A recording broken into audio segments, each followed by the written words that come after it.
Assalomu alaykum hurmatli o'qituvchilar. Bugun bizlar Vazirlar Mahkamasining 365-sonli qarori Davlat umumiy o'rta ta'lim tashkilotida ayrim toifadagi o'quvchilarni maktabdan tashqari ta'limga jalb qilish chora-tadbirlari haqida gaplashamiz.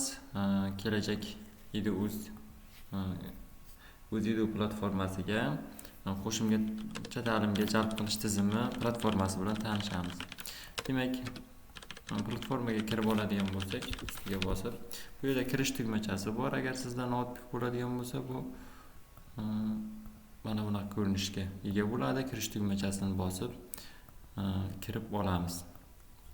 Tizimga kirishni bosamiz, OneID orqali kiramiz. Bu yerga direktor login paroli bilan kirishingiz kerak bo'ladi yoki elektron raqamli imzosi bilan, direktorning elektron raqamli imzosi bilan kirishingiz mumkin. Kirish tugmachasini bosib, bu yerdan parolini terib olamiz.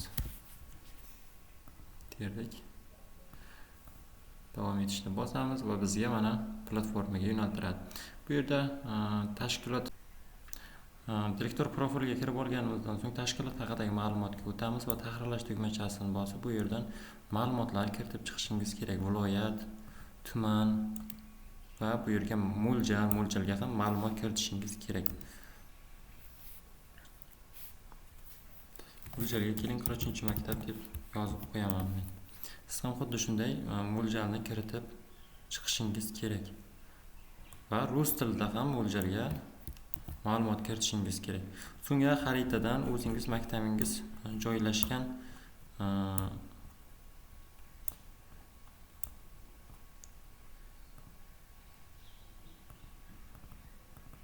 joylashgan joyni belgilab olasiz va saqlash tugmachasini bosasiz.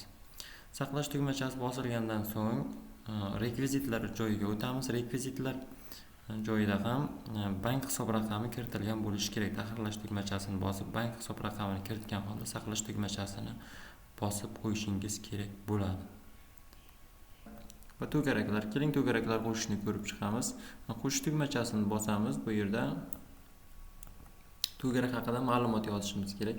Keling biz to'garakning yo'nalishlari, ya'ni 3 xil yo'nalishlarini ko'rib chiqamiz. Bu yerda demak, birinchi uzaytirilgan kun guruhlari. Bularda 7 yoshdan 11 yoshgacha o'quvchilar ariza topshirishi mumkin. Ijtimoiy yordamga muhtoj bo'lgan oilalarning farzandlarining to'garak xarajatlarining 80% davlat tomonidan qoplab beriladi. Uzaytirilgan kun guruhlari to'garaklariga 7 yoshdan 11 yoshgacha bo'lgan o'quvchilar ariza topshirishlari mumkin bo'ladi. Bular qiziqarli matematika, yozuv savodxonligi, o'qish savodxonligi va shunga o'xshash to'garaklar bo'ladi. Va to'garaklar 9 oydan ko'p bo'lmagan muddatga tashkil qilinadi. 9 oydan ko'p bo'lmasligi kerak bo'ladi. Va ikkinchisi, buning to'lovlari maksimal summasi 412 ming so'm bo'ladi.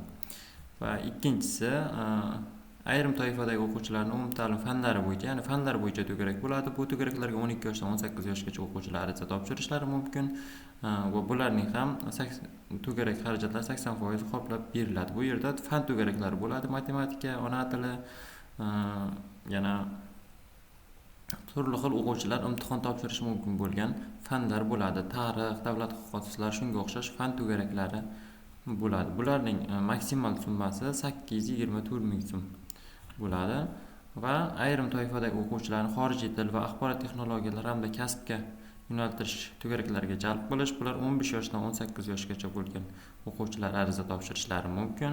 Bu to'garaklar ham 9 oydan ko'p bo'lmagan muddatga tashkil qilinadi va bularning to'lov summasi ham 824 ming so'mdan tashkil qiladi. Biz hozir qo'shimcha uzaytirilgan guruhlar uchun to'garak tashkil qilishni ko'rib chiqamiz. Mana bu yerdan to'garak turini tanlaymiz, qo'shimcha uzaytirilgan, yo'nalishini tanlaymiz, mana qo'shimcha uzaytirilgan. Siz bu yerdan o'zlaringizga mos bo'lgan tanlashingiz mumkin. Maksimal summa 412 ming so'm ko'rsatilgan, men 300 ming so'm kiritaman va darslar soni eng kamida 20 ta bo'lishi kerak ekan.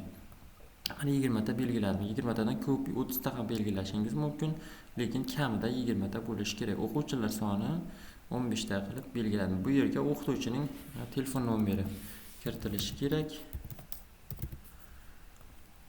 Boshlash sanasi boshlash sanasini belgilaymiz va tugash sanasi bilan boshlash sanasi 9 oydan ko'p bo'lmasligi kerak.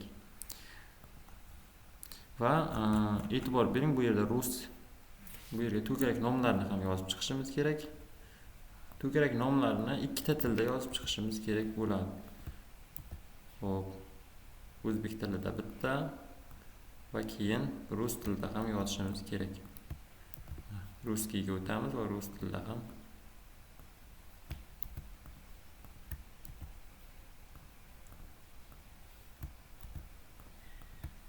rus tilida ham yozdik. Bu yerga manzil kiritamiz.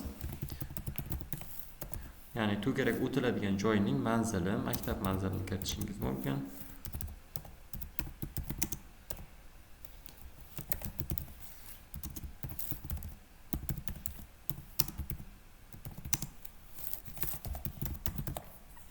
Mana manzilni ham kiritib oldik. Endi bu yerga rasm yuklashimiz kerak bo'ladi.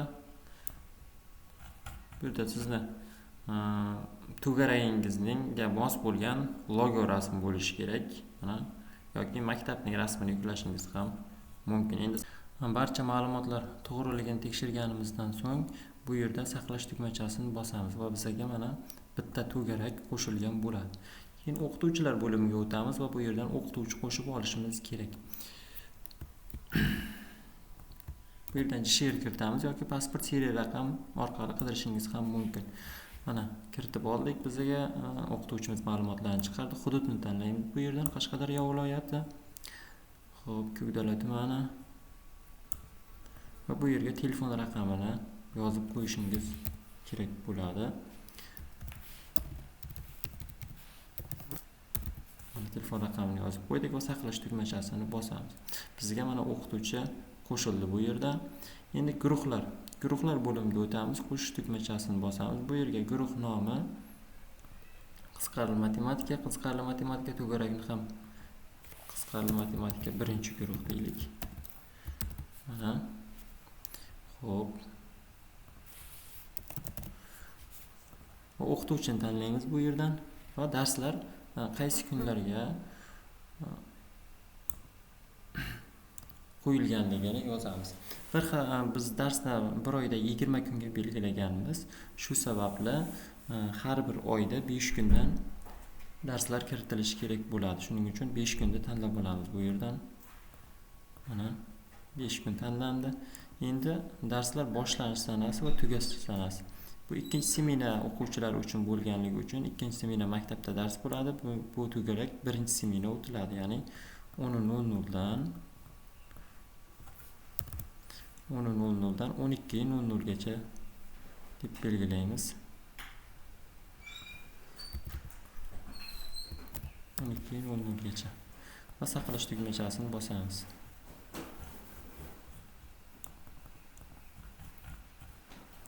Rus tilida ham ma'lumotlar kiritishimiz kerak. Rus tilida ham guruh nomini yozib,